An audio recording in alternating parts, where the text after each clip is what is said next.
Bonjour à tous, bonjour à toutes, vous êtes sur Malikouna Foni Web TV. Bienvenue dans votre flash d'information.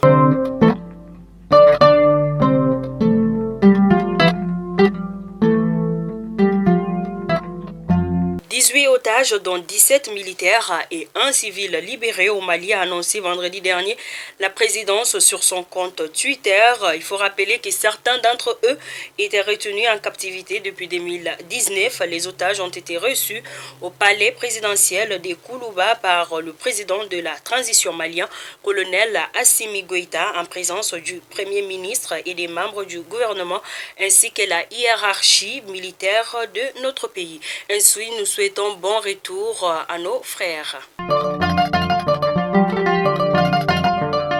Lettre ouverte de l'épouse de Soumeylou Boubèye Maïga au colonel Assimi Goïta. En effet, l'épouse de l'ex-premier ministre Soumeylou Boubèye Maïga a adressé une lettre aux autorités de la transition tout en s'exprimant sur l'état de santé de son mari en attente d'une autorisation d'évacuation d'urgence depuis mi-décembre 2021. Les avoirs du pays sont gelés à la Banque centrale des États de l'Afrique de l'Ouest, BCEAO, depuis plus d'un mois.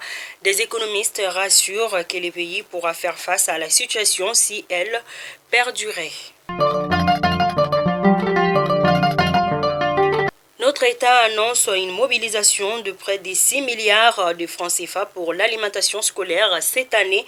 L'annonce a été faite hier par les ministres de l'Éducation lors de la 7e édition de la Journée africaine de l'alimentation. La région des Saints enregistre plus de 2700 personnes déplacées. Les services de développement social affirment que les conditions de vie de ces personnes sont acceptables, mais ces ménages continuent de demander de l'assistance. À Yorosso comme à Kouri, des séances de prêche ont été organisées avant-hier pour commémorer l'anniversaire du voyage nocturne ou encore la montée du ciel du prophète Mohammed, paix salut sur lui. Cette date importante pour la communauté musulmane correspond à la 27e nuit du mois de Rajab du calendrier musulman. Les prêcheurs sont revenus sur l'histoire de ces voyages nocturnes du prophète de l'islam, au cours duquel les 5 prières ont été institutionnalisés.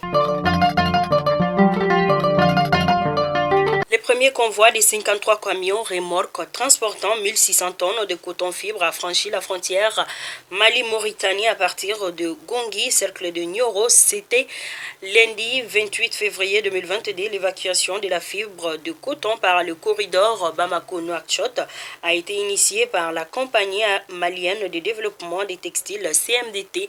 L'objectif est d'atténuer les effets de l'embargo de la CEDEAO et de l'UEMOA contre notre pays. La cérémonie a été présidée par le ministre du Développement rural. À présent, les actualités hors de nos frontières. Le premier producteur des bruts africains, le Nigeria, fait face depuis près d'un mois à une inquiétante pénurie d'essence. C'est l'importation d'une importante quantité d'essence frélatée par 4 négociants qui a conduit à cette situation selon la compagnie pétrolière nationale. Malgré les efforts pour retirer ces produits contaminés du marché et les promesses des autorités, la situation ne s'améliore pas. Les Nigérians sont obligés de patienter des heures dans de longues files d'attente pour s'approvisionner. Sénégal, Adji Sarr sort du silence 1 an après ses accusations contre Ousmane Sonko. Elle prend la parole pour la première fois depuis près d'1 an. Le 3 février 2021, la jeune employée d'un salon de massage avait accusé de viols répétés Ousmane Sonko, figure de l'opposition à la tête du PASTEF, qui lui dénonce un complot politique, une affaire judiciaire qui avait provoqué des violentes émeutes et 13 morts officiellement. Fidèles abonnés de Malikouna Foni, c'était donc là votre flash d'information. Je vous donne rendez-vous pour un prochain numéro. D'ici là, portez-vous bien et bonne journée de mercredi à tous. Merci.